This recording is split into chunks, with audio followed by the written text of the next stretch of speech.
As we enter the holiday season, and for those in the United States who are celebrating Thanksgiving tomorrow, I want to take a few minutes and talk about the role of family as we think about family well-being and the holidays.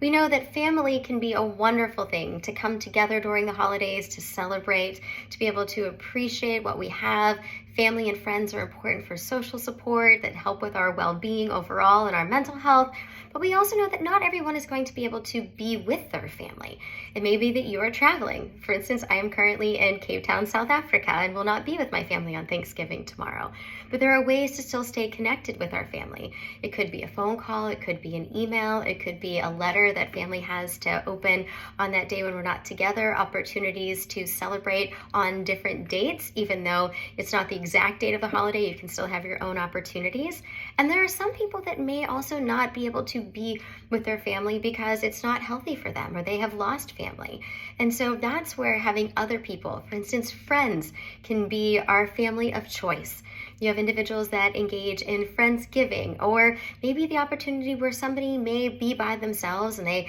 are in a new area. They don't know a lot of people, but it's an opportunity to volunteer, get connected with the community, find ways to give back, to be able to be grateful for what we can do versus what we may not have at the time. For some people, when we do get together with family, while it can be exciting and be a wonderful thing, it can also be stressful. So it's important to pay attention to how we are communicating in those circumstances, to do our best to not assume that somebody may be saying something with a negative intention, to stay calm, to do our best to try to put our emotions aside, and also recognize that it is okay if we need to remove ourselves for a few moments to be able to take that break for ourselves and to be able to do our best to have that peace for ourselves and for the circumstances. For those that are preparing meals and are very excited to have friends and family together, there's also those times where we may feel those pressures where we want to be able to put together an amazing large meal for friends and family. And while that is a wonderful, important thing to do, and it could be something that we enjoy, it's also okay to ask for help,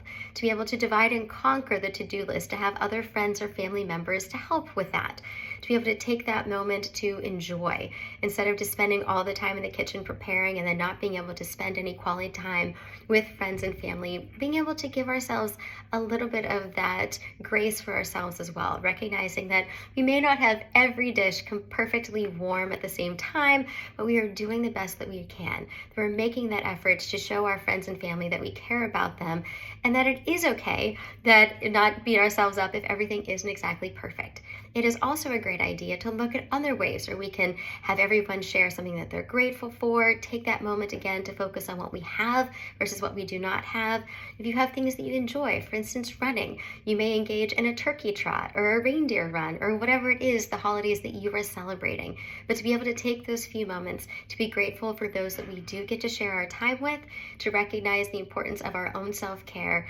and that there can be a lot of joy even in frantic, busy holiday seasons. Be well.